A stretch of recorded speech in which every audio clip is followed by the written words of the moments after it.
What is going on, everybody? This is the inception of something that me and my partner Brimstone over there have been talking about for a long time, and then life gets in the way, just as it always does. We share one thing and one thing only: love for Rippaverse and also for comic books. It's like a fuck ton of love for comic And books. just an instant brotherly love between each other. Yep. So we are going to start this off talking about comics, starting with The Horseman. Welcome to Flores Park. There you go. You got your copy. I got my copy. But first of all, let's get introduced to the chat. Let's get introduced to each other. This is Brimstone. This is my brother over here. How are you doing, man? And what do you have going on? Go ahead and chill yourself all you want. I have the short box is kind of on hold, my Sunday stream, till I get back from MegaCon and my partner in crime, the Ginger Wolverine, teams up and gets his life in order. He's got a little real life creeped up, so we weren't able to do stuff. I do Real Talk on Wednesday nights with Wasp and McCara. We review various movies. And I play video games randomly throughout the week. World of Warcraft and Fallout 4 are what I'm playing lately. But once I get back from MegaCon, there's going to be some more content coming, though. A lot more content.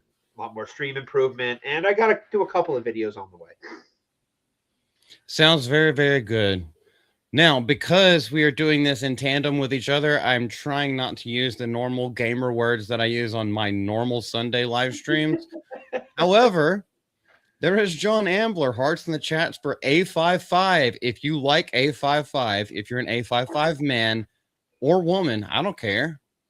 Everyone's welcome here. Put hearts down in the chat for that. 199 A5 199 A55. Yeah. Hail the 199 to all Hail of the you. 199. I throw my heart out to the 199. Love the 199. Oh, good, I can speak it. Also, Miss Deborah, you said something crazy in the chat for sex. Wait, is this the right chat? Negative.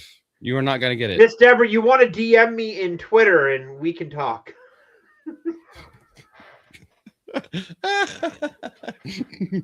So, we haven't really planned all of this out. We've planned on what we're going to talk about, but we haven't really planned the complete structure. So one of these, we're trying to do one a week. The first one starts on my channel. Next week it's on his channel. Then the next week is on my channel. And then we're just going to go through what we talk about. We're going to research it. Obviously, we've all read them all multiple times. And we're just slack today. I didn't reread it. I fell asleep on the couch for 2 hours with the dog. I was like, I just want to chill and get off the computer. I laid down on the couch and the dog jumped up on me and we were watching knife restoration videos. Some guy restored a really nice German hunting knife with an antler handle, man. That was gorgeous. Was it X-Wing? It wasn't X-Wing. He did do a forging channel, forging stream. Was that today or was that yesterday? Not sure. Go ahead, man. No, sorry. I'm just it's midnight. I'm normally crawling into bed about now. It's 11 o'clock and I'm normally headed to bed. So everything's winding down upstairs. Oh, if it's midnight for you, that means you live in the Caribbean. So no, it's 11 o'clock at night for me. I live in Massachusetts. I live in liberal dem hell. Okay. So I've heard. Although there are always base people everywhere, they're just kind of like been forced to shut up. Yeah.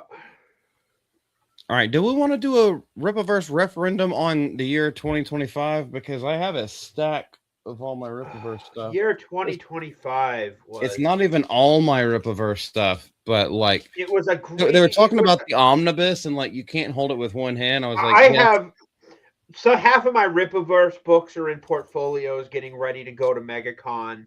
The other half, but we had a banger of a year for Rippaverse. Like in terms of even pre-orders, we had Horseman 2, Bloodruth, Alpha Core 2, just Detention Crew, Great War of Separation 3, Black Eyed Club and the Curse, Dirty Deeds, Daughter's Revenge.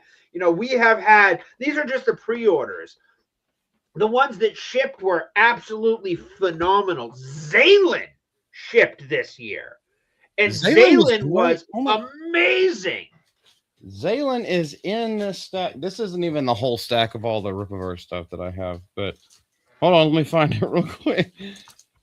There's the point is, by the way, I have this autographed as well. There we go. Zaylan.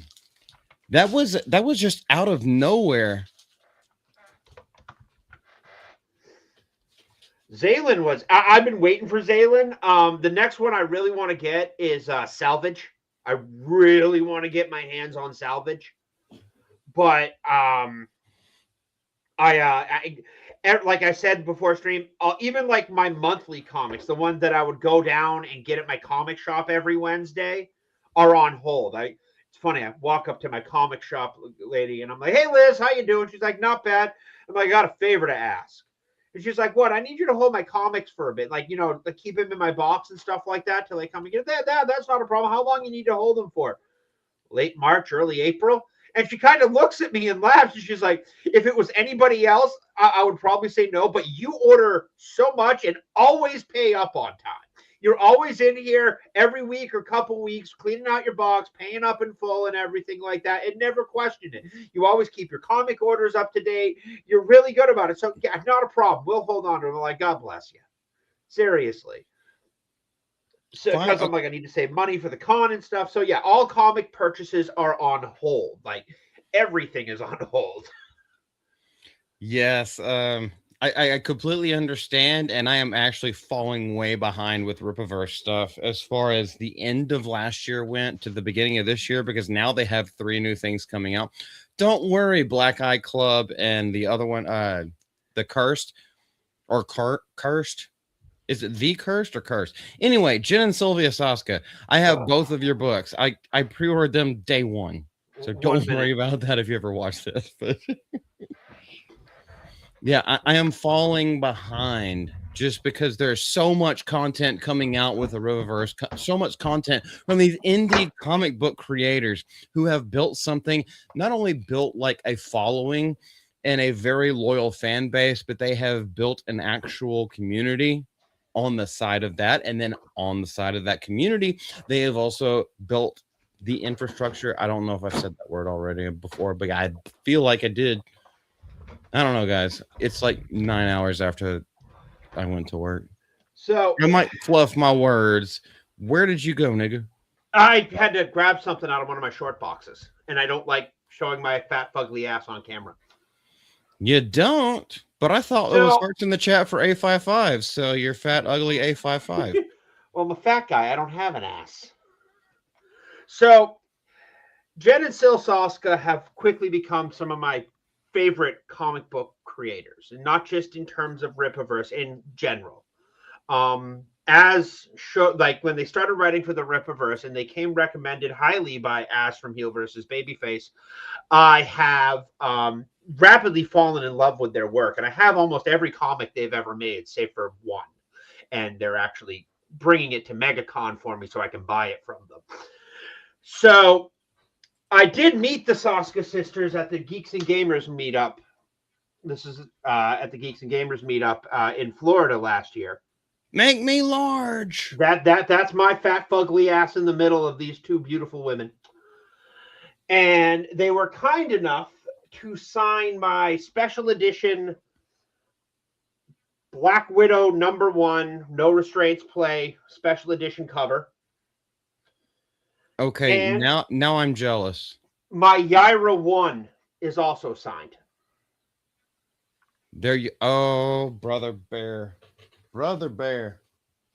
We doing bragging rights? Let's do bragging rights. Although you already beat me because of the other one. You want beating you? I got Graham Nolan's autograph back there too. I do have a lot. Wait, are they still up there? What do you want, you evil little midget? The little midget? Hey, where are my other Yairas? Not you. All right. I don't care, dude. You say whatever the hell you want. No, My dog was looking up at me, and he's a corgi, so I call him, hey, stop trying to chew. No. Yeah. Come on, buddy. So, Yaira number 1. I don't even know if that's going to show up or not. Here, let me put that. Let me take you off the big screen.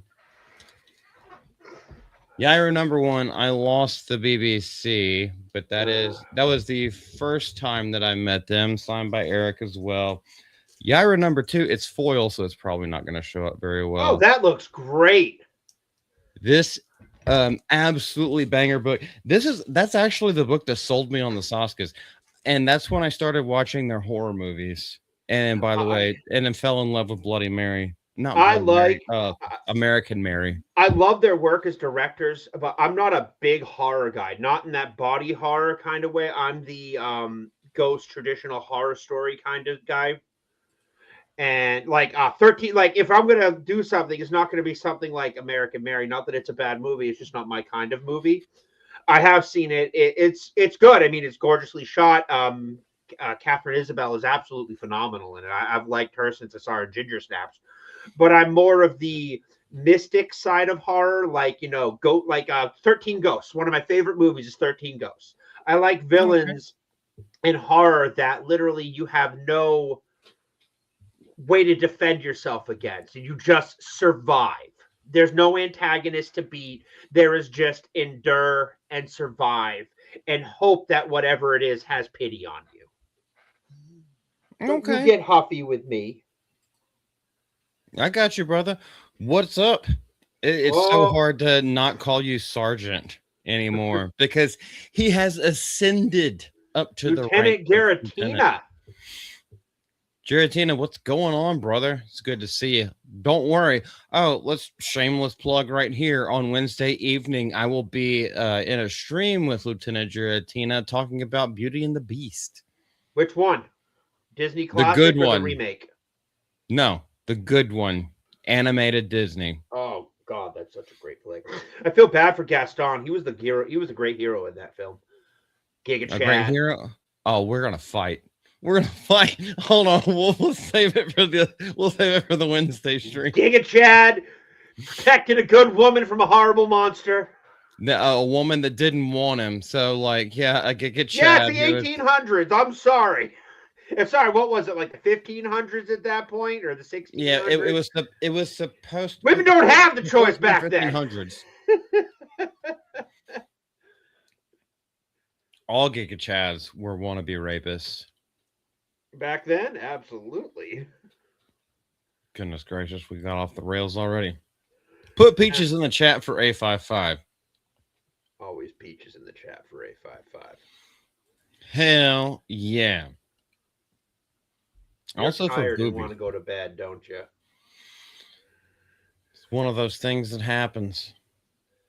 Oh yeah. What else do we have that we can talk about? Oh, wait. Rippaverse this year has been absolutely. Zaylin was absolutely phenomenal. It reminds me, like, I have a copy, not the actual one, but a reprint of the first Silver Surfer. And I got into it. Yeah. It was good. I'm not a big Silver Surfer guy, but it's I'm more a street level hero reader. And I liked Silver Surfer, and then I was reading Zaylin, and it was a lot like Silver Surfer. It just didn't have a lot of dialogue. It was, the best way to put it, was more of a spectacle comic. Like, he spoke when he had to, but the art drove the story more than the dialogue. I think, okay, that's a good segue.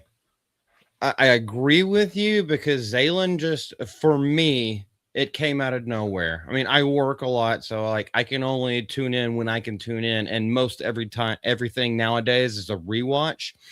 But yeah, when Zaylin dropped, it's like, oh yeah, I went ahead and got it because everybody in the chat and people who I respect were just like, I'm so excited for it. And then when it came up in the mail and I read it, and I was just like, this is fucking awesome. Holy shit, this is fucking awesome.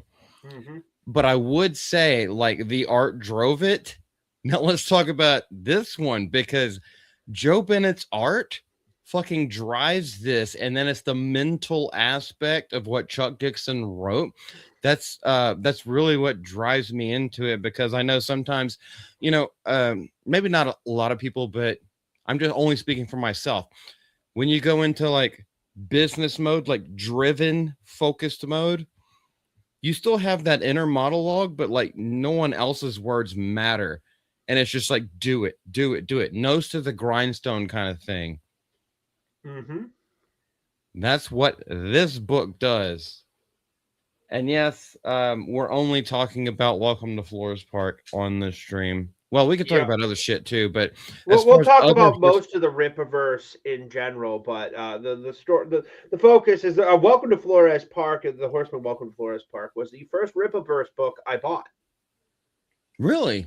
Yeah, funds. It wasn't for the lack of wanting with ISOM, but Eric July, when he announced the Rippaverse, he says if this does good, we'll do more books, and if everything starts to take off, there will be more books, and there'll be something for everybody in this thing.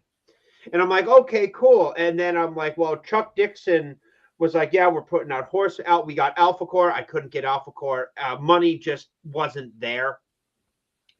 But then life shifted. It freed up. So I was actually starting to get back into comics. And Chuck Dixon's work comes with a certain stamp of pedigree to it, with his work on Bane and DC and everything like that. So if he's working on it, that means it's actually going to have some quality. Not that the others don't, but he's like, okay, this is a company I'll work for. I like this company because he always kind of was like, he's an artist. He has a pedigree. He can choose who he works for. And if he's working for Rippaverse, that means they're doing something really fantastic, more so than before. So I got that, and then I'm like, okay, I'm hooked.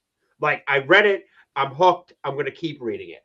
And then, I'm like, okay, I got this. I actually got Alpha Core last. It was one of the last books I bought, was Alpha Core. Alpha Core #1? Alpha Core #1, because I didn't know. I have not read ISOM 1, 2, or 3 yet either.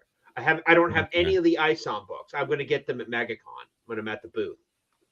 Gotcha, brother. I have 1 and 2. Actually, 2 is what got me into comics. Alpha Core 2 is on the way, and you can pre-order 3 now. Yes, you can. Alpha Core 3 just went. We're not paid for any of this crap or any of this stuff like shilling, but I will shill for the Rippaverse, because I will shill for the Rippaverse for nothing. I will shill for them at every chance I get. Yes, Alpha Core 3 just went live, so feel free to go get those, guys, if you want to. Miss Deborah and who else? Who other mods are here? Miss Malty. Share this one. We can pop it up right on screen. Put out Rippaverse.com. Like, put the screen up there. There you go. I shared it. You should be able to pop it up on stream. So we got multiple pre-orders up for 3 books. This is the Rippaverse collections. We got Salvage Lethal Force, Alpha Core 3, and so I can't pronounce her name because I'm really bad at that shit. I know which covers I'm getting. You mean Swarsa? Swarsa, thank you. I'm just really bad at pronouncing things, despite playing D&D for years. I'm just really bad at pronouncing shit. I know which covers I'm going to get for these, so I like the Salvage cover. I really like this cover A, like the Canaan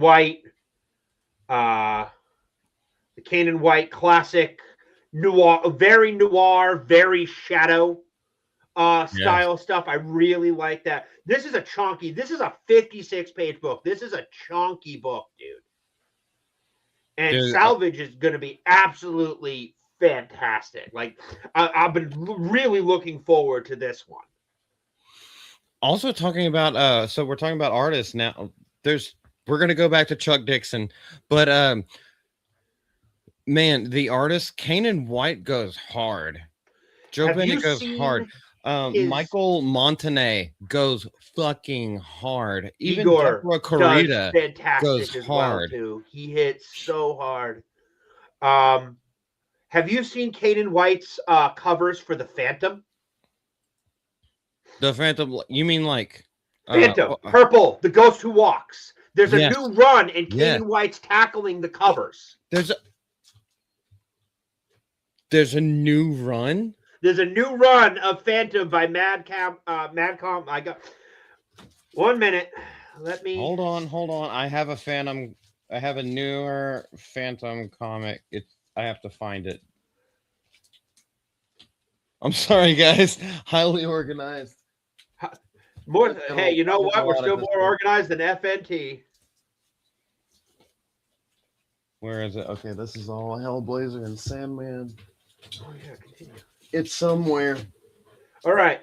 So Mad Catz Comics is doing a run of Phantom, and here I'll share this with you. So I don't know what you use to keep track of your collections. I use a website called League of Comics Keep.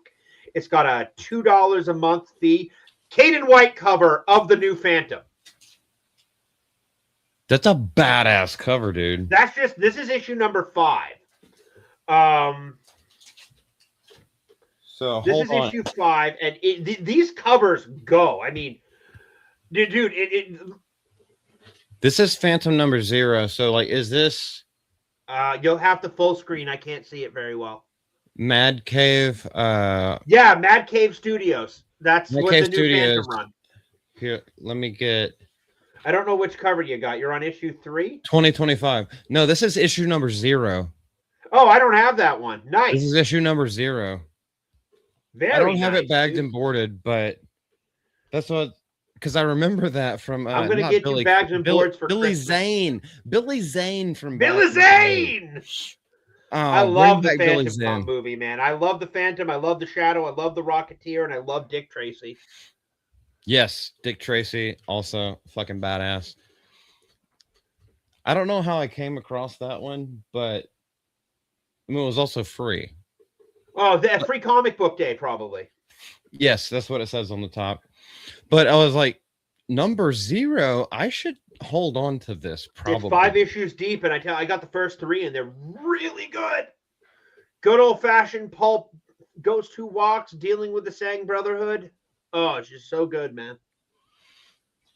Is everybody the same writers? And well, Caden White's now. Caden White does the covers, but the writers are all the same so far, and the art's been consistent. It's pretty good.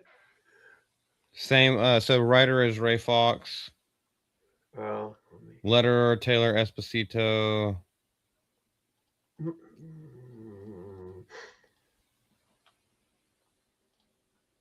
I'm just wondering. I didn't want to like. We got Ray Fox is the writer, Russell Olson is the color artist, and Taylor Esposito is the letterer. Yes. Okay. Might be worth something someday. It's 5. It's 5. The comics are $5 a piece, dude. So and you should still be able to find them on the shelves. Like when I asked my comic book shop, like, hey, can you order me this? Apparently, they did not realize that it's the Phantom. This was like the Phantom. I don't think anybody's going to buy that, and she got a lot of requests for it. I'm like, never underestimate the draw of the pulp characters because it will bring people back. Never underestimate the darkness. Mark Silvestri. Never underestimate. These are so fucking good, and they're so fucking hard to find. So you really want to have a comic off? All right. No, I'm just saying, brother.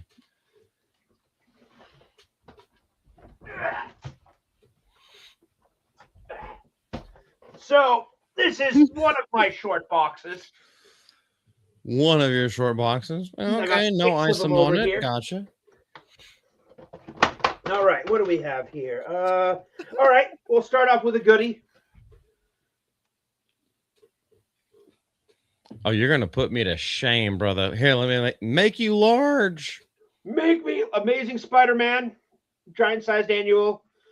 Marrying Mary Jane. Gwen Stacy and Peter, wedding of Mary Jane and Peter Parker. Oh, well. No. First appearance of Carnage. The first appearance ever. Hold First on. appearance ever of It's Carnage. not graded. But you do have in hardcover. Yep. Hell yeah, dude.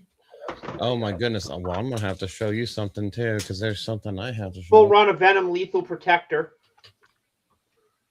Full round. How long was that run? 6 issues. And 6 they based the issues? video game Separation Anxiety off of it.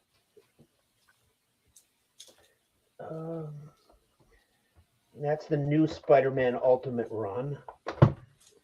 That's the Back in Black run. Here we go. Oh no.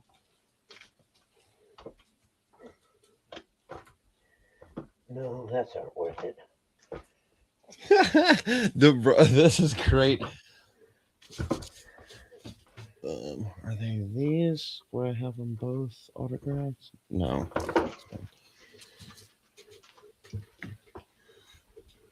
Bro, you just opened up a can. That's what this is about. By the way, guys, this is what this is about. This is nerding out over comic books. Comic books. We will talk about Rippaverse stuff 122, 123.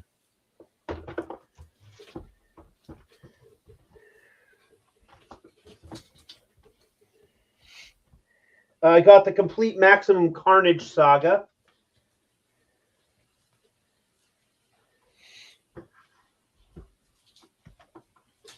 Okay, so I'm one down on Hellblazer up the down staircase, and all of them are signed by the artist. Oh. Yeah, see, full run of Lethal Protector.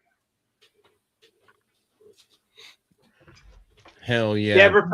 Darn right it is, Mama Deborah. It's so elite and organized, very high-end stream.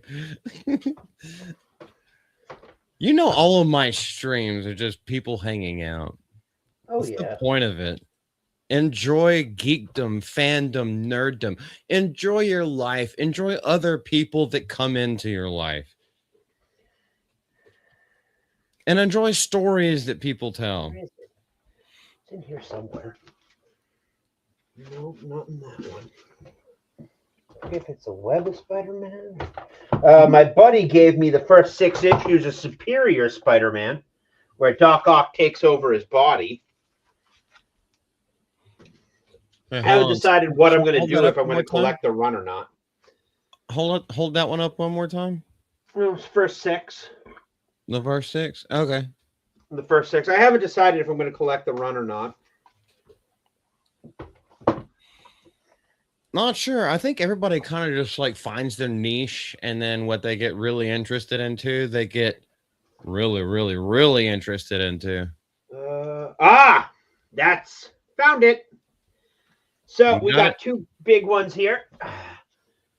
Spider-Man 400, Death of Aunt May. Is it supposed to be white? Yeah, it's a Tombstone. Oh, okay. No, I have no idea. You're showing me something new. And first appearance of Spider Carnage. Spider Carnage. First edition? First appearance, direct edition. First appearance. Okay, gotcha. I have it's not What's a big up, the collection. shit lord poet? How you doing, Jerry? It's good to see you, brother. I know it's been a couple weeks.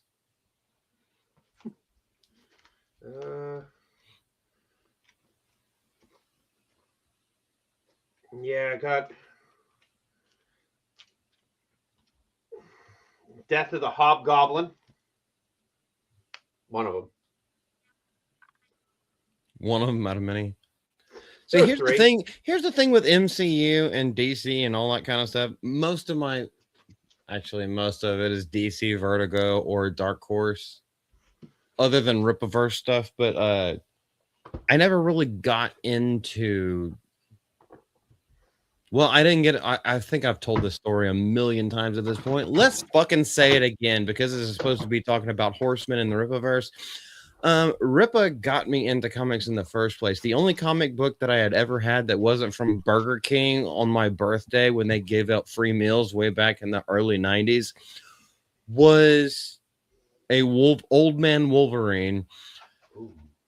And then I just didn't give a shit. I went off into other life. I played video games and had to work a long time. And then got into relationships. You know how women suckle everything dry like the bloodsuckers they are. And then maybe that's why I'm so interested in Hellblazer. But it's when I was hanging out in a Rippa chat, and it was ISOM 2. It wasn't even ISOM 1, but it was ISOM 2. And everyone was so excited. And this is a part, this is obviously, I was already a part of it. You can pull me off big screen now. Oh, you're good. You're good, dude. You're good. I don't care if people see my fucking face. They can hear me. But when they, all the people that I had met in the community, and they were all so excited and so like gung-ho to back him, I was like, I'll give it a shot. I mean, yeah, it's $35, but then also again, it's like 118 page book. What, however big ISOM 2 is, I do have it here, but I was like, it's a hefty book, so like it's worth the price. Let me try it. And then I read it and I was like, oh gosh, okay, this is fucking cool. Is this what comics are supposed to be like? Now I'm interested.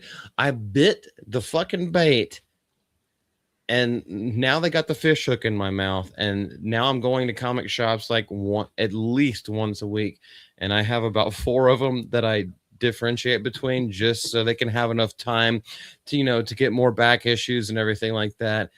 And then because I love the movie Constantine, I was like, let me see where that came from, because I know it's based on a comic book called Hellblazer. And now I have like, welcome to the Hellblazer. I have like fucking 70 I love of them. Man. He's amazing. I got Sean Gordon Murphy did a full run of Constantine for Vertigo Comics, and I have it. And he's going to be a MegaCon, so I'm going to get the first issue signed. Wait, who did? Sean Gordon Murphy. He did some Batman. He does the Batman White Knight runs, which is actually pretty decent.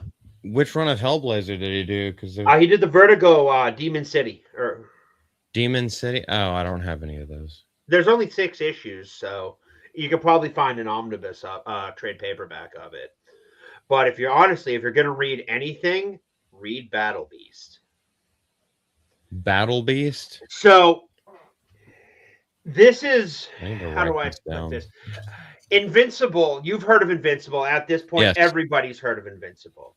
Well, if you completely take the show out of factor and read the comics, because there is some rather drastic differences that they did for the show over the comic books, Battle Beast is a character from the Invincible universe. He is to put it, he's a giant cat being who literally is running around trying to find a way to die, trying to find a monster and die in a worthy fight. Now, it starts off in the comic books with Invincible. He had just beaten the Guardians of the Globe, and he's like, you people are not worth my time. I was promised a fight. And then he leaves. And in the comic books, he reappears later on the Viltrumite prison ship, like in the show. So this comic book run is covering from when he left Earth to when he gets on the Viltrumite ship. And it's covering that story, this specific chunk of time. And it is absolutely fantastic. It is written by the same people who did Invincible, drawn by the same people who did the Invincible comics. So you have that standard across the board of art and storytelling, making it part of the canon of the universe. Battle Beast's end is known. Like how he dies in the comics is very well established. So he got the ending he wanted. But that means in this run, they can do some unbelievably brutal things to him, basically going, how the hell is he going to survive that? And you know he's going to, because you already know how he dies. Mm-hmm. So they've had, let's see here, he has fought. So they don't fuck around with timelines. Is that what you're saying? They aren't fucking. They aren't going to kill. Can't kill him in this because this is part of canon. Like this is just a separate story about what happened to him in this time gap and how he ended up getting what he wanted. I have 800 comics, Transformers, G.I. Joe, Sergeant Rock, The Haunted Tank, but my favorite is my Captain Carrot collection. If I had to choose my favorite comics out of everything that I have, I would honestly have to go with my Batman the White Knight run. The first 8 issues of Batman the White Knight. Like Malty said, Malty had issues usually with comics. He never really got into them. Me, it was the opposite. I did get into comics. I had a very small collection, but I loved my comic collection. And one of the group homes I was living in when I turned 18 threw the whole thing out on me. Trashed my whole comic collection. I've been going since I was 10. So I kind of had given up because, you know, when you lose something like that, you kind of give up. But over the pandemic, a video crossed my YouTube feed. It was for Batman the White Knight. And I'm like, oh, what's this about? This actually looks really interesting. So I watched the video and I'm like, oh, this is actually something I want to read. So I started doing that. And then I slowly started getting back into back issues and getting the collection back that I had that was thrown away. And slowly but surely, I have grown into this little collection. I don't even know how.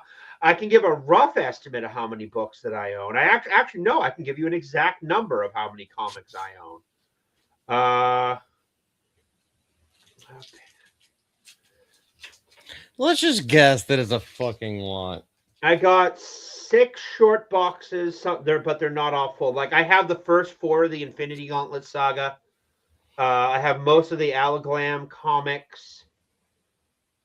But issues, I need a total. My profile, no profile.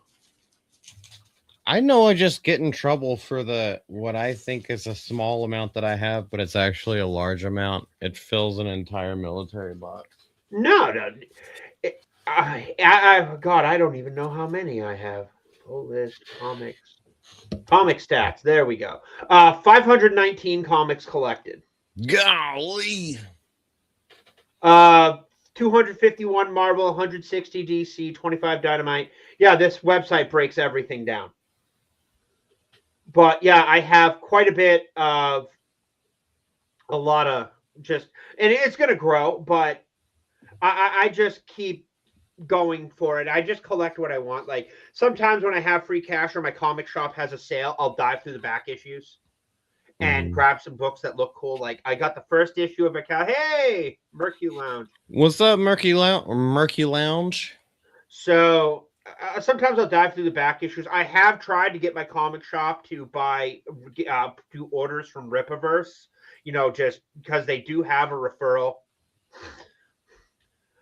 stuff, but they just don't. They have a standard rule. They just don't do indie comics, which is it's not just Rippaverse. It's all indie comics because it's really hit or miss. You don't know if they're going to take off, and how comics work is you buy the book from them and then you resell it. Like it's not on consignment. Like you sell it and they get the money. No, they buy the book and then they have to sell it.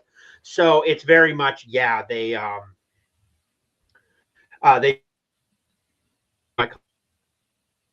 Oh, did you just cut out, buddy? Chat, is he? Hold on. Try to keep talking. I think you're back. Yeah, I should be back. Okay, there you go. You're back. I don't know if that was my end or your end. It was my end. My internet's been kind of weird lately. I need to go to Xfinity and get a new freaking modem, but I've been procrastinating about it because I don't want to set up a new one. Oh yeah. I mean, it's all good. I do have a question for you whenever it comes to comic book collecting. Are you like me, or am I just fucking OCD as shit? Is when I start picking up back issues and I see like 3 of a series at a time, I won't read the series until I complete the series. Yep, I won't read the. I am too. So there are 2. Like there are books that I'll just pull and grab and collect. Like, oh, this is a cool cover or something, just to want to read it. But then there are books that I want the full run before I read it. Like I'm 2 issue. So The Question. Are you familiar with a character called The Question? Yes, I am. Yes. Okay. So I almost have a full run of Denny O'Neil's 1980s Question comics. All of them. I'm missing 2 books. And I just haven't been able to find them. My local comic shop hasn't been able to find them. And I will not. What's the worst part is I would normally say I'm missing if I'm missing 2 books, okay, depends on what books I'm missing. If I like this issue, I'm missing issues 2 and issues 7. So I read the first issue, but now I can't read them further because I don't want to miss issue 2. So I will, once I get everything, I'll just read the hell out of that whole thing. The other collection I'm working on, and the first book, some of it I hope to complete at MegaCon, is The Demon from 1972 by Jack Kirby. I think I'm missing 4 issues from that.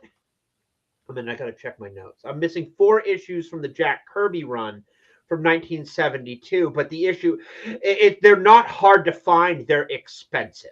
Like the first issue is going to run me about $100, maybe 80 if I can find a good one in raw condition, which is not the graded and everything like that.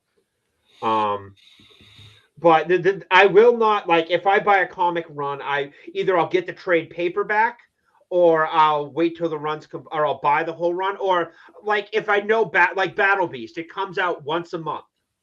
And it's like a TV series for me. It's like you're waiting for that next episode, but that's a modern run. You know you're going to have to wait before you start. But if you're doing back issues, just get a few of them together all at once. Like find that run of Spider-Man you really want. That's like 5 issues. Grab those, sit down and read them. Absolutely great. Yep. That's what I've been doing. There's a couple that actually Miss Multi likes for me to read them out to her.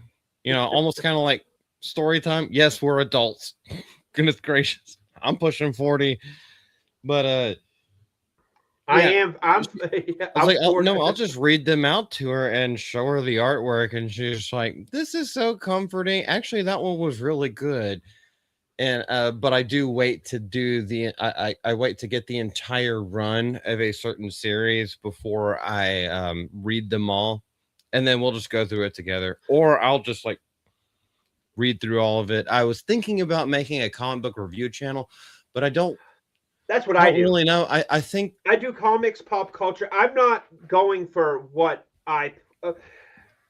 with the YouTube algo shifts and everything like that. I'm tired of trying to do the rat race. I'm tired of, oh, look, you're doing really well. Well, now we want you to make videos in this form. I'm like, you know what? I'm going to make videos I want. I want to do videos where I play video games. I want to do videos where I talk about comics. I want to do videos where I review cool theories that I have. I want you to listen to me. I want to be the product, not the content I'm making. So that's what I plan on shifting to when I get back from MegaCon. A little more live stream, a little more all that stuff. But yeah, that's exactly it. I'm not going to talk about the other channel that I helped. I did think about starting a channel called Over the Hill Gaming, where I sit down and yell at a microphone while I play video games for a couple hours. Because I'm 42. I'm 42, almost 43. So I end up yelling at video games a lot. But no, to let you know, I am missing issues 1, 2, 3, 4, and 5 from the first run of The Demon from the 70s. And that'll be the oldest comic book collection I have. Etrigan, the Demon, Jason Blood has been one of my favorite comic book characters since I first started reading them. And I am slowly but surely chipping away at every comic that has him in it. 1, 3, 4, and 5, though, that's kind of hard to. I would assume those would be extremely hard to find. My comic shop hadn't. So I gave my comic shop a pull list. Basically, if you come up with when they buy and sell collections, I'm like, here are the comics I'm looking for my collection, and there's nothing expensive there or anything like that. So in February of last year, I was getting ready to go down to the G&G meetup. And they had just done some staff changes. They had brought in some people from their other store and stuff like that. I can't tell you which store it is because it will literally dox me. There's only 2 of them. You're good. You're good. Don't say anything. Don't say anything. I was they brought some new people in, and they the guy working there pulled my list. He didn't call me to tell me that there was comics in my box. So I go down there to check to see what was in there, get a gist of what's coming in, because it's before I started keeping track of stuff.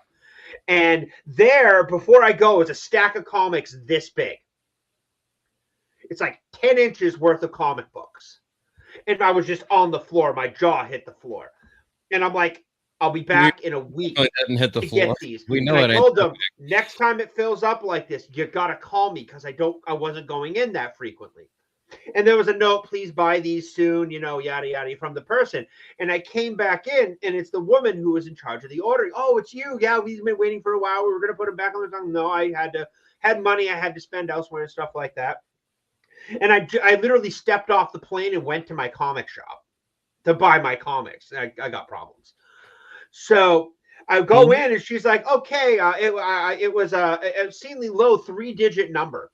And in this pile was almost a full run of the Demon that hadn't been repriced since it still had the handwritten prices on it, on the bags. So I got those. I had, so much of my back issues collecting that I've been going after. Question comics, everything like that. So I'm like, this is fantastic. This is taking a huge chunk out of my collection. And she's like, all right, will that be credit or debit? And I immediately pull out the wad of cash that I had left over from my trip and paid her, or cash. And then after that, she just kind of never questioned if I buy comics or if I'm good for my word again. Oh, okay. Like, because a lot of people will order comics and then just not pick them up. But, apparently, but I don't. So. Apparently, that's something with my local comic book shops, which I am blessed and lucky that we have quite a few in the area where I live, and they all have a different little niche. But I have talked to some of the owners and talked to different employees, and they literally do say they're just like, there is no shortage of people who want shit. There's no shortage of people who, but what there is a shortage of, sorry, golly, flick my throat.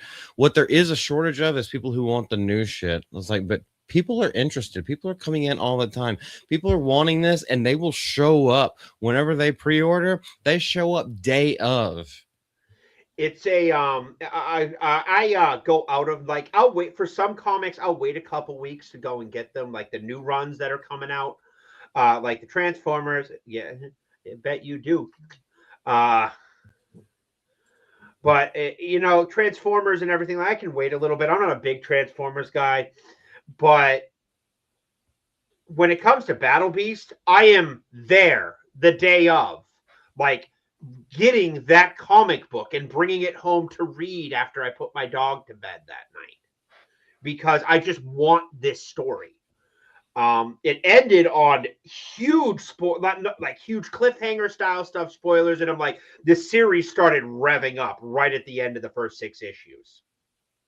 So hold on. So this is a genuine question, because this goes like now to TV series, and I'm just going to pause at this because you said it ends on cliffhangers, but it's weekly. So are you a fan of the binge model?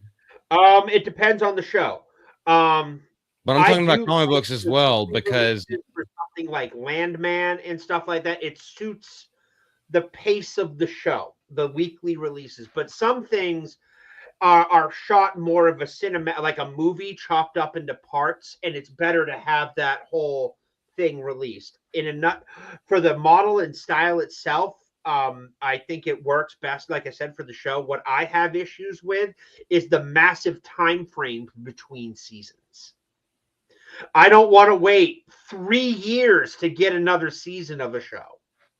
There's one exception I'm making, and that's it. Welcome to Derry, but that's a rabbit hole I can't go down. I'll be here for another 20 minutes going off on that shit. Yeah, that's not what we're talking about. No, I was trying to equate that exact same thought process to the comic books. Like, when you talk about Battle Beast, and you're talking about the cliffhanger endings and everything like that, but it does come out weekly, right? Or am I misconstruing? It comes out monthly. This comes out Battle Beast comes out monthly. Oh, monthly. Yeah, then you would just be edging the entire time. It is literally a build-up because it gets you excited. Like, it started off so damn good, and it just kept going and kept going, and then it ended on a banger. And the worst part is not only was this a 6-issue run, but he took 6 months off. So this is going to be 6 issues, take 6 months off, because Kirkman is working on other things. He's got the Invincible show and shit like that. But Otley, the artist, Ryan Otley, has actually said he doesn't want to do another Invincible long run. Invincible's 150 issues that came out monthly, along with all their extra stuff. And he doesn't want to go deep into that. That's a freaking chore. Doing an issue a month and having deadlines and everything like that.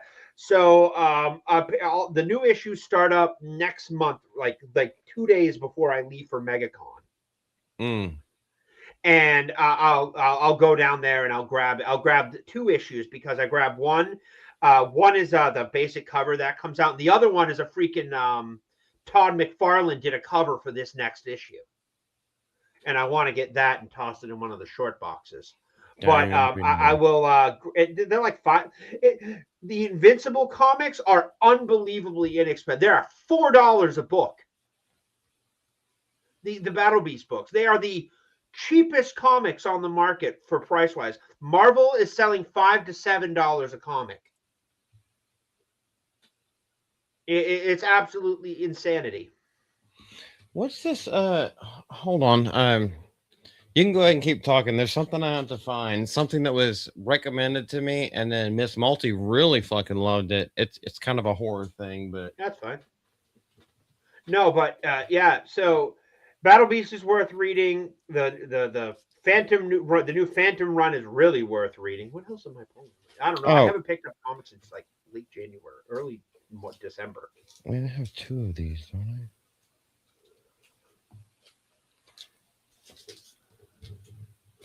I think I do. Oh, I want to finish this run, Saint of Killers, but Saint of Killers is good. I got a Preacher comic somewhere kicking around. The Preacher trade paperback.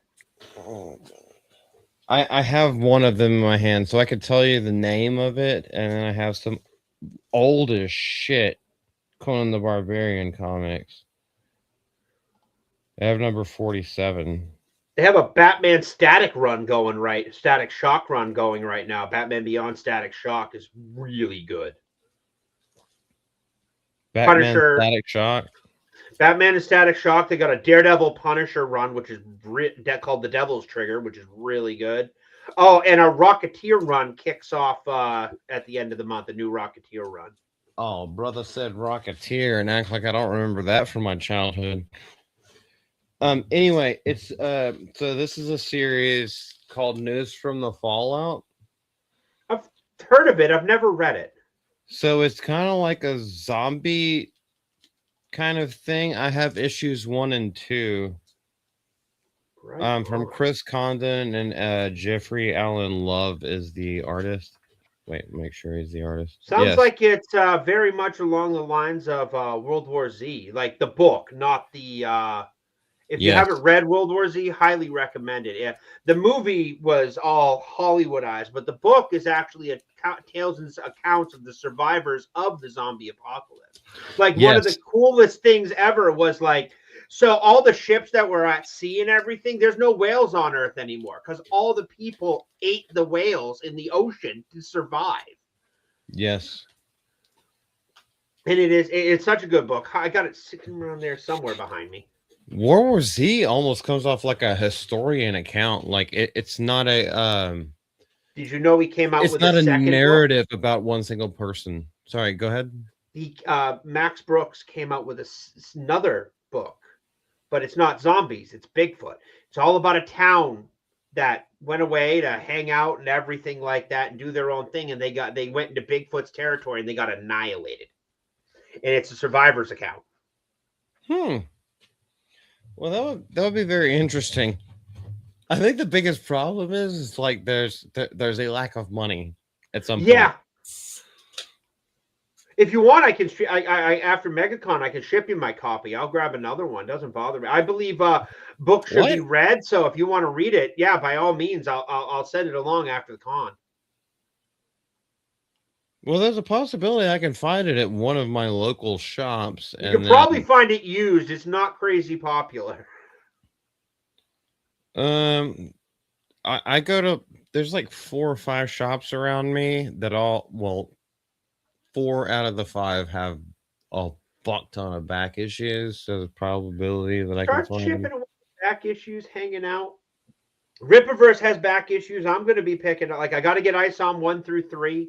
So what's the name of the thing that you just did? So World War Z and then like Battle Yetis. No. 1 minute. It is called De-Evolution. It's a technically dependent community in the Pacific Northwest that becomes isolated after a volcanic eruption and is hunted by a clan of Bigfoot. De-Evolution. De-Evolution. I'll drop a. Wow, we can get it for $12 on Amazon in paperback.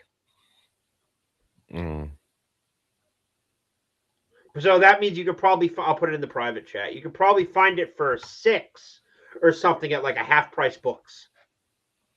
Oh, you're good. There's one right. There's actually one of those right by the movie theater that we go to. You could probably find it time. really cheap at half price books, but it was pretty decent. I mean, it's not a banger, but it's at least worth a read. But no, like I read when I'm not playing WoW. I like to read. I like to check out. That's how I disconnect. So I'll read comic books. I got the shelves you see behind me. I got D&D books right here. I got novels on the back shelf. And this is only a fragment. I got 2 totes in the bedroom filled with books that I just ran out of shelf space for. So I really do enjoy reading. It's relaxing. It's a nice disconnect from the world. I definitely can connect with that sentiment, man.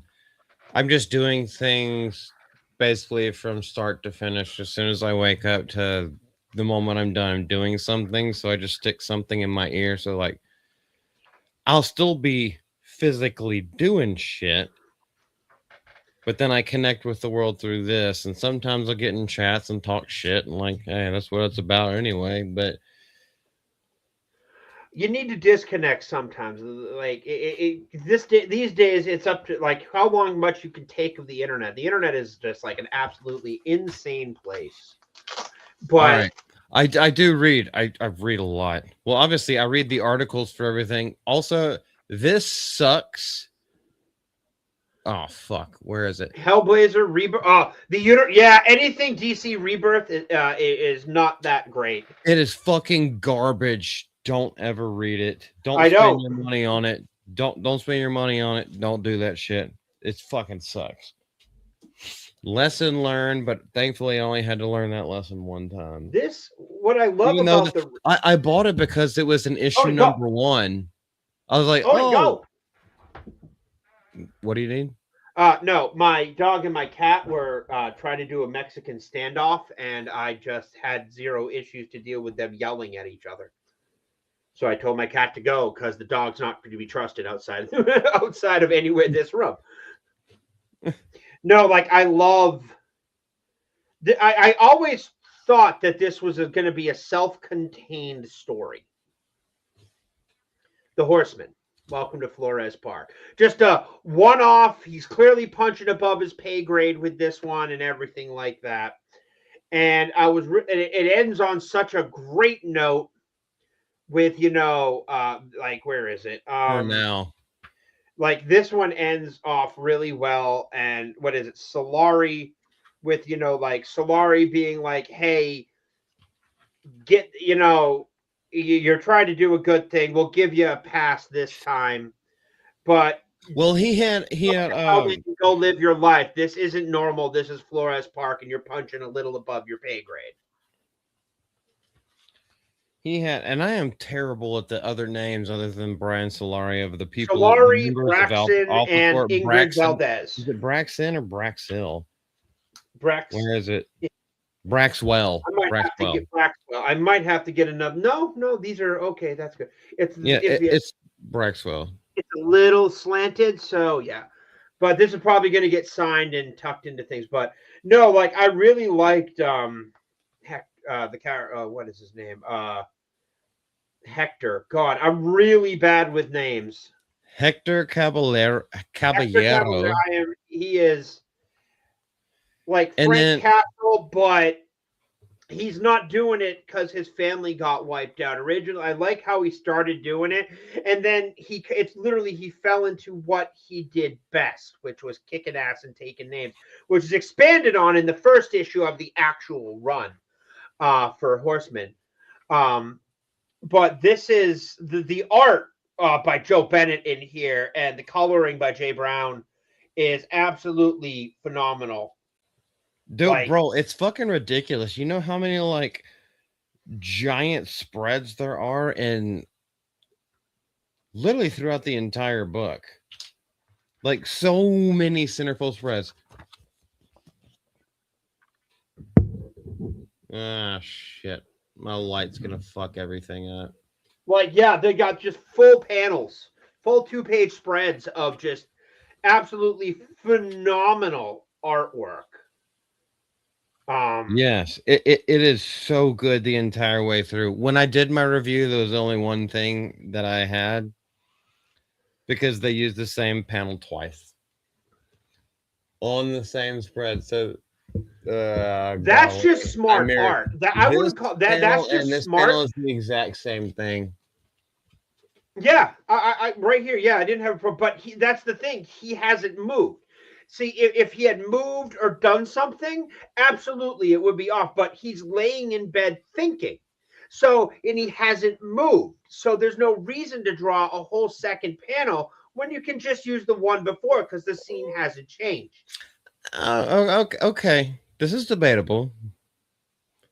Like the scene has like he's sitting there, he got beat up, and then he just lays back on his bed and sits there and thinks about his friends and his unit, and then it just goes right back to the panel. So it's been like less than a second. Well, the camera moves, but like obviously this is internal monologue or internal dialogue that's going on right there. I never you felt sit in bed and lay down. You think while you're just chilling in bed. How often? Yes, do you and when I'm going crazy, in my thoughts, I will at least shift a little bit. It was like, am I really right about this, or am I just being stupid about this, or do I need to think about this in a different way? And I will shift. That was my thought process whenever I saw that, and that was literally the only, I think, the only negative thing that I had to say whenever I first got this book and did the review. What I want to know is, are these two, the Viking characters, somehow connected to the Norfrika? You're talking about will we see these two towards the end? What are their names? Do they ever name them in this book? I don't think we got their names. I don't remember them. I would remember their names. They just call each other lover, and they call each other all sorts of names. So I'm wondering if they're going to pop up in Norfrika. Well, okay. So here's another thing that I wanted to say. All right, let's talk about this first before we go off on the other thing. It just says call them. Yeah, it says call them. I'm bringing they them aren't given names. Like I was like when he's fighting them. We're okay. Tuna loosed us. You want to know how to succeed with mask or not? You know the purpose is loose. See these fools drove me through the jobs. Yeah, they don't give a name. Let me find it when they fight. Yeah, they just. Well, I mean, they just call him like baby and going for murder. Let him have the risk. You're going along for the ride. What do you think? After action report. Normally, I never let him. Okay. It's a what is it? Devil's baby. He took the crap and just beat me. Yeah, they are never named, but they're also never killed. You know who is? And they're never killed. So I'm hoping that we get some name from them in Norfrika. You haven't read Norfrika? I have. No, in the Norfrika run, I have Norfrika. It's currently. It was just a question, dude. We're not spoiling things here. Well, I mean, we're spoiling things that have been out for a long time, but if you haven't read it, then I'm not gonna spoil it. Let's see here. Here we go. Zaylin, Mighty Golden Patriot. Hell yeah, Norfrika, Yellow Flash. Saints and Sinners. Well, that's Saints and Sinners is something I'm fixing to bring up actually, because what we I'll let you see cover here. Saints and Sinners then. Well, cover Saints and Sinners. What do you Yeah, mean? well, when we get to it on the review list, I'll let you cover it. Well, the only thing that I was going to say regarding that right now is that we see somebody in this issue of Horseman Welcome to Flores Park that dies that has their own story in Saints and Sinners. His Oh, name is a can of fish. oh yeah. We see him die in this issue. And then we get a little bit of backstory later in Saints and Sinners, but we're not going to go into all of that lore right now. I would love it if the Soskas did a did a tuna run of how he became what he is. And I actually tried to. I want to talk to Eric July about seeing if Ripazine can do open submissions of like short stories and stuff like that. Well, were you part of Rippaverse? No, I wanted to be, but they didn't have short stories available, and I don't have that kind of artistic. I don't have drawing ability. I can write stories, but I can't draw. Understood. Where is these not up there? Saints and Sinners, there's that one.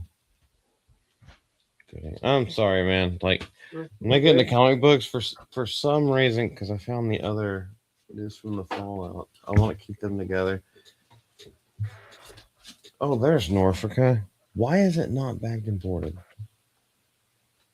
That's gonna piss me off.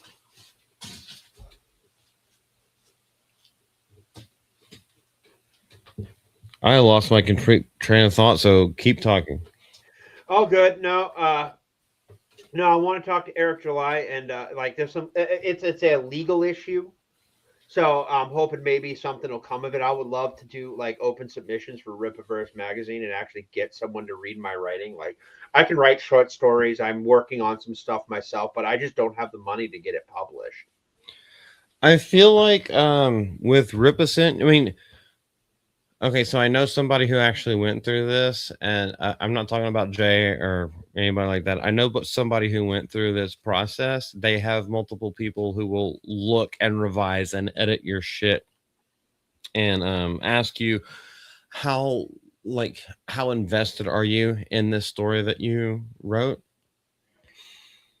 And I think Ripper would be more than happy to branch out into that kind of thing. I know they're doing a bunch of stuff, but they're also branching out in all kinds of ways. Right now, I slowly chip away at it when I get the muse to strike, and it's not that I don't, but I want to move. I can't dedicate the time I need to it right now, like as much as I want to. I want to move. I want to get out of here. I want to get back from the con, and after I get settled,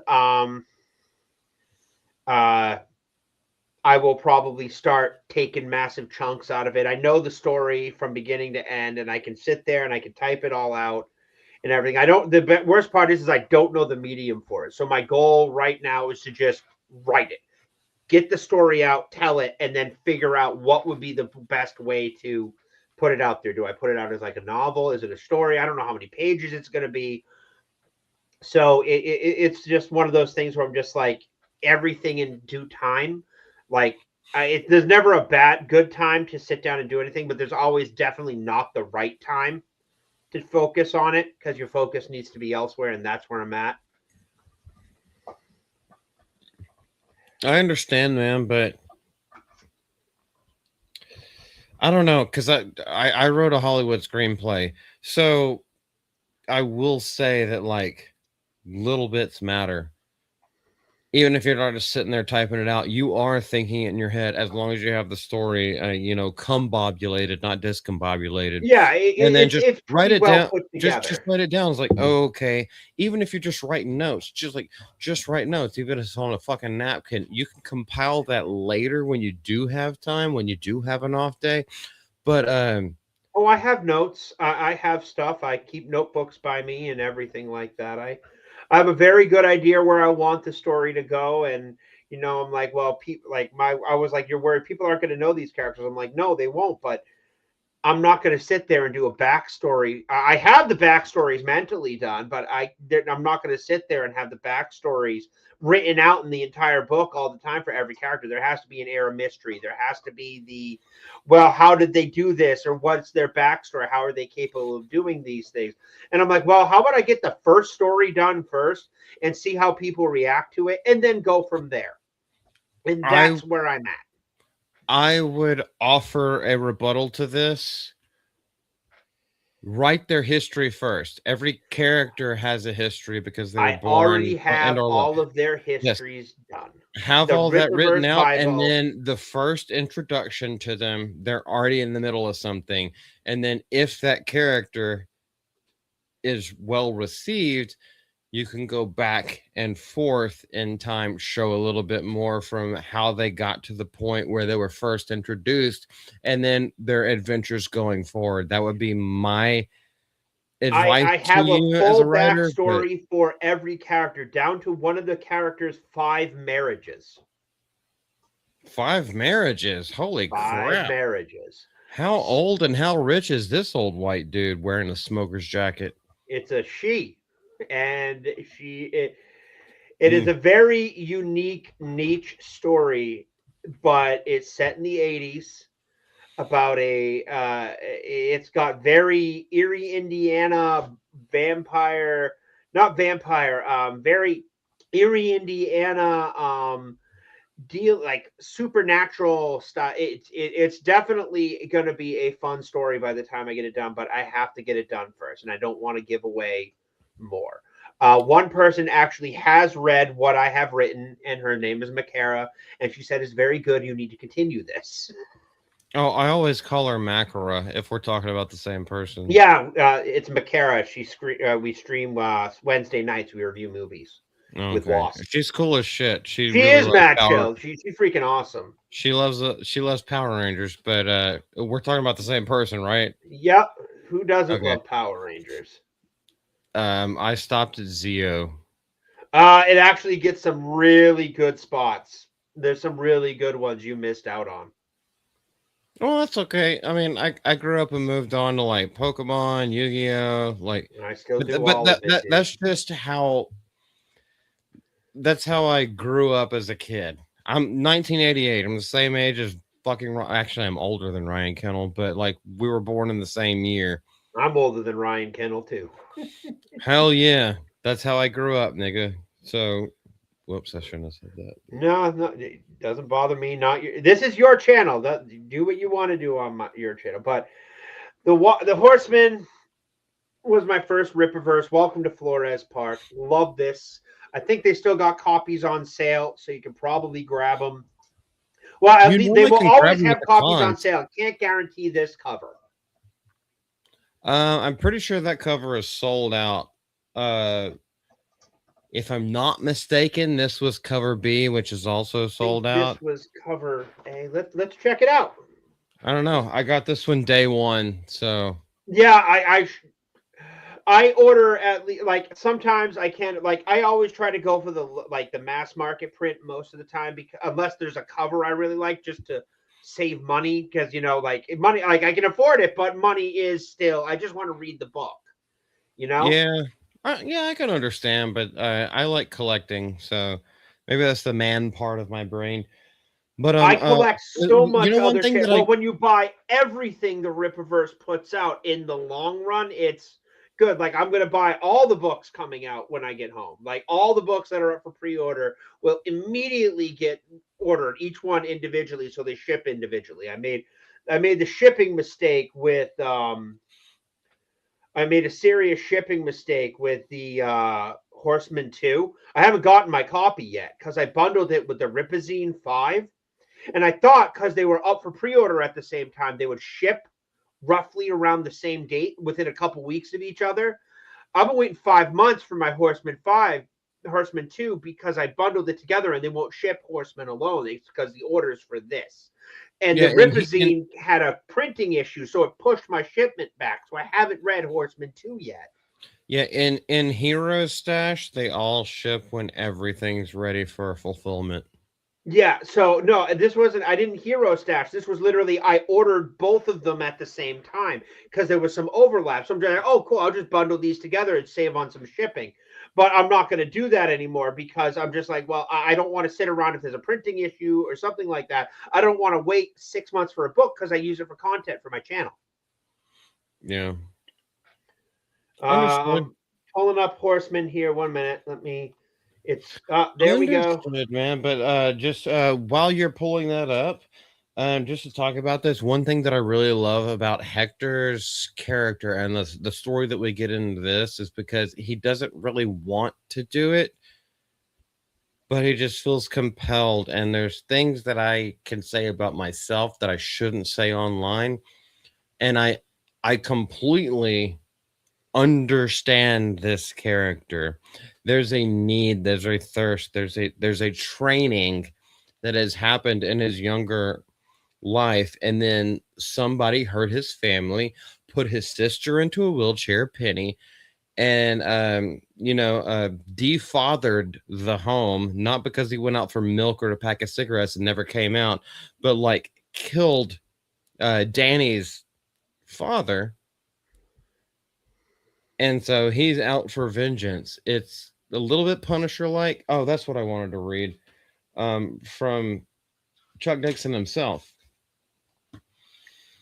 Oh, gosh. Let me find it. Oh, let me find it. Let me find it. Let me find it.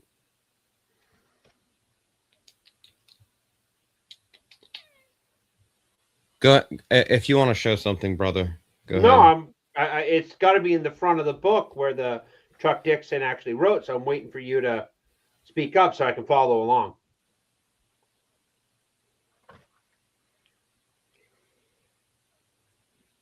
I read it. I read it this morning before I went to not went to church, but before I went to work. So Eric July reaches out from the Rippaverse and invites me to help build this thing he's constructing. We start the way most publisher/creator relationships do. He assigns me a project and gives me a basic concept. The terms are good, concepts wide open for interpretation, and surprise, motherfucker. Eric likes the end product as only very minor suggestions for changes. Even more surprising, those changes are suggested to improve the end product, not simply make the boss man feel like he still has control. Mm-hmm. Oh gosh, where did But in the he process of say it? creating Alpha Core One, even the rapper phenomenon occurs. Joe Bennett, the art half of the team, DMs me a simple message. You know what Rippa needs, and a Batman Punisher style vigilante character. There you go. That's exactly what I was looking for. Which paragraph is that in? Because That's right after what you posted, what you said. So Eric Elias, the second Batman, paragraph right yeah. after that. I guess my eyes were just going. Yeah, my eyes were a little. The light and everything was like, I'm like, whoa. Yeah, a Batman or Punisher style, and that's exactly what you're getting with this version of Horseman. Batman, Or, Punisher, with a little bit of tone. When the series actually starts, like Horseman, actually the comics begin. He gets a little tech. I like that. I don't Not a have. lot of tech, but just like a little tech, just a little smidgen of tech. I don't have it. He already does have a little bit of tech because he has the suit, but This is next. Nope, he gets. I don't own it. I don't own it. So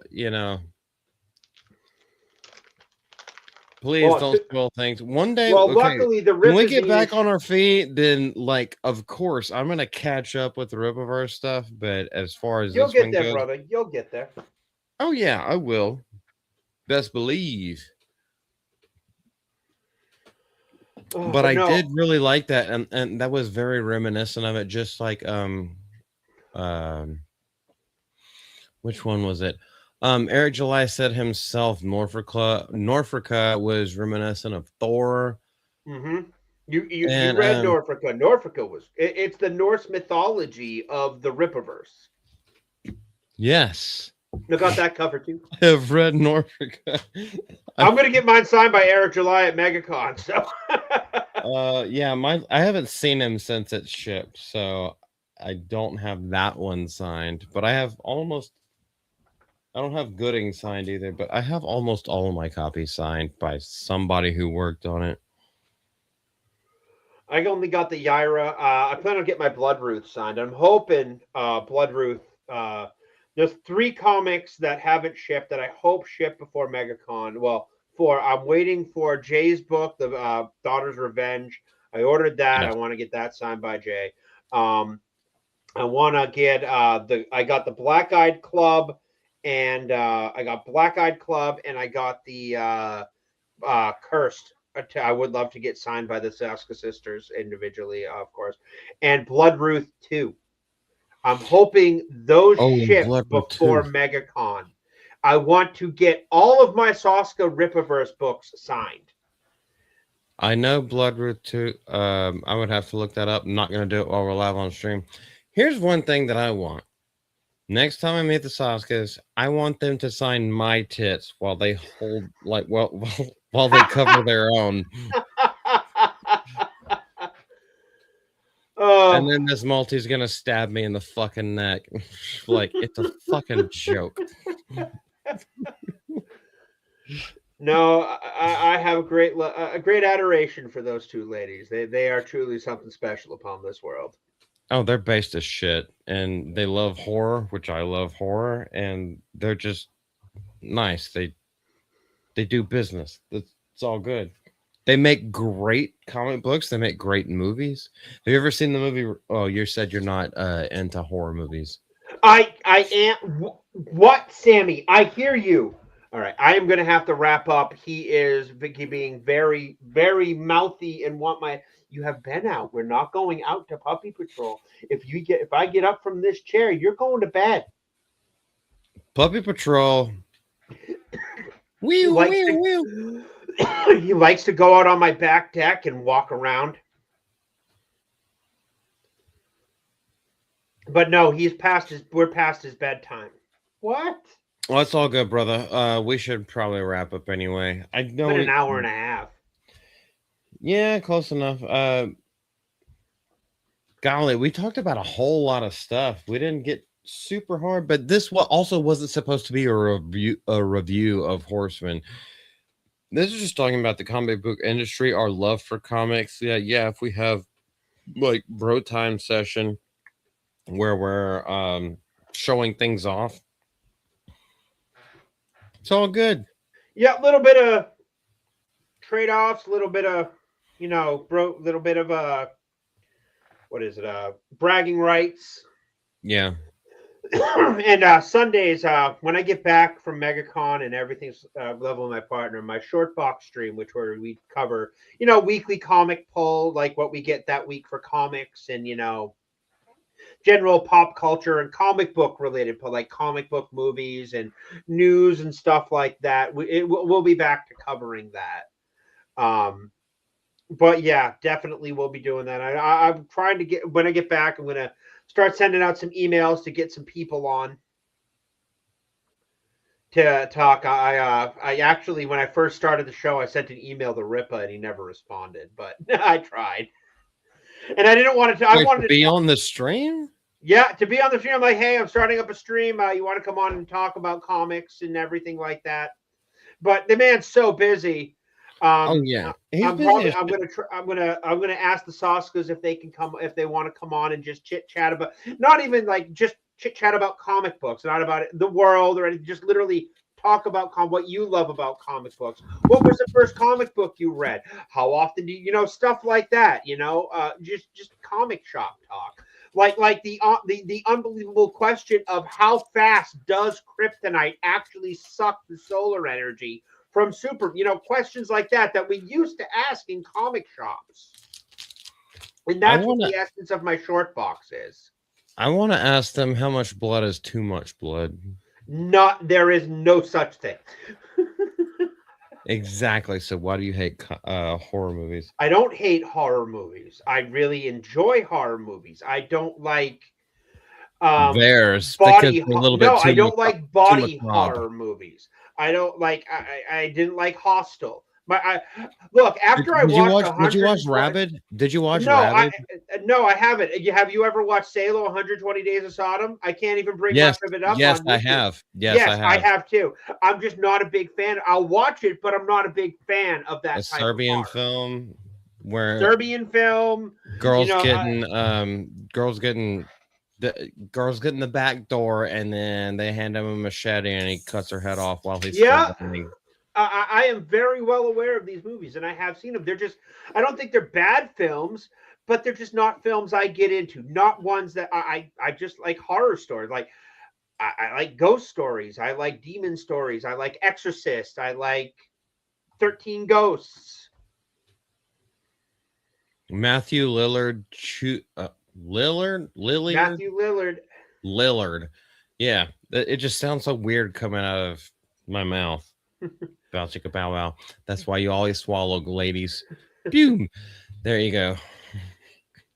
No, he chews up the scenery in that, and then you have oh golly, I can't Shannon remember. Elizabeth. You have the guy from Amadeus. He played Salieri in F. Abraham Murray. Yes. You have him in there. He does such like the ghosts, like the cast is there, but those ghosts and the makeup and the practical effects that they did and the way it was shot was so good. Like, yeah, it's not, you had a callback to the Warriors because you had the one guy with the baseball bat, from the 50s, yep. the guy, the James Dean who died in a car crash, and he had the baseball bat. Yeah, but no, 13. I like stuff like 13. I just like ghost stories with blood, guts, and gore over real people. I need that disconnect for myself. Okay. Hey. And it's not that I think the horror. I think the Saskas are absolutely phenomenal at what they do. I have profound love for all of their work, even if it's not my genre and what I really get into. I love their work, like their blood work and their love of practical effects. Mama Deborah, Miss Deborah, I'm calling you after this stream has ended. You do know that because you're fucking on one today, and I love it. Stay on one, just not on mine. So I love their work, and I love their use of practical effects in movies, but it's not my cup of tea. It's not my bag. It's not that I think they're bad, but they're just not my bag. It's all right, man. So you like the ghost stuff. Does that include like demonic things? Mm-hmm. So you like movies like The Exorcist, movies like The Rite with Anthony Hopkins? Do you know that movie? I fucking love that movie. No, there's the one where the devil's in the elevator. You're trapped in an elevator and the devil's in there with you. I like that one. Isn't it literally called Devil? Yeah, or something like that. I haven't seen the one with Anthony Hopkins yet. I love. Oh, you need to see it. It is a PG-13 movie. I highly recommend that film. That film is a very good exorcism film. Believe it or not, I liked The Haunting with Liam Neeson. I thought that was really good. Oh yeah, and Owen Wilson, nigga. Owen Wilson, Catherine Zeta-Jones was all in that. That was a fantastic film. I also watch real paranormal documentaries and stuff like that, like Personal Encounters that are dramatized and everything. But I fall asleep and chill to those. Those are my fucking jam. I will chill to those for hours. Did you watch the 2 movies called Grave Encounters? No. I don't like I liked Blair Witch, but I thought it was cool. But I don't like Paranormal Junkie, Paranormal State, or anything like that. I never got into the ones where it's like the camera angle, like that style of things. I just never. Like shaky cam, like firsthand. Like not the shaky cam firsthand. It's like.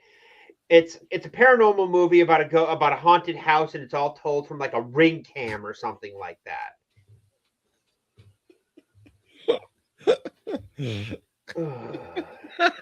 People. These are my mods. These are my best friends. I know. Grave Encounters is one of those things. It's like it's a parody of the paranormal TV shows, except shit actually does happen. It's a rabbit hole. It's 12:30. I'm exhausted, and it's a rabbit hole I can't go down right now because I will keep going, and I have to get to bed at some point. All right, homie domi, Brimstone.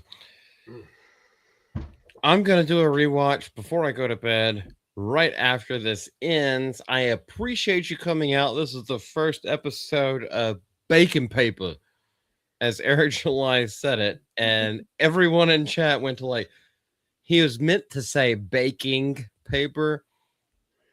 But it's like business. It's all about the business. Yeah, you know how black people speak. We're all just like bacon paper, whatever. Okay, cool. Bacon paper would probably taste really good. But anywho, Brimstone, I appreciate you on this first stream. Oh yeah, man. I'm happy Chill to be whatever here. the fuck you want, nigga. I'll be happy to be here. I will be live probably Wednesday or Thursday. I have some stuff I have to take care of over the next couple of days, so my prime streaming hours aren't there. I'll probably be live with Fallout 4 as I seem to be getting people. And I don't really do anything. If you want to come in and just chit chat, literally just come in and chit chat with me while I play games. That's all I do. Like, you want to have a conversation with me? Go ahead, have a conversation with me. But otherwise, I'm not really. I played Fallout 4 so many times. I'll be pre-streaming the World of Warcraft stuff on the 26th when the early access starts. But yeah, otherwise, check out my channel, sub to Brimstone, and yeah. Miss Deborah just pulled that up. Thank you. Fine, Brimstone. Give us a subscribe. And then tell him he's gay. Always tell me I'm gay. Anyway, for me, everybody, at least if you're watching this channel, you know that I stream every Sunday evening at 7:45 Central Standard Time. We did the week in review. I make videos throughout the week. It's literally just YouTube and then look up Malty. My name is the same absolutely everywhere because I secured I secured that name across every platform that is, well, except TikTok because that's for fucking faggots. But I secured that IP across the places where you can actually find me. On Twitter and everything like that. Wednesday, we will be with Lieutenant Giratina doing a Beauty and the Beast stream. And other than that, let's do the rewatch, and then I gotta go to bed, motherfucker. Yeah, I'm right there with you, dude. Thank you, everybody who showed up, everybody who paid attention, and everybody who left. You probably made the right choice. Bye. Have a good one, everybody. Peace. We love you.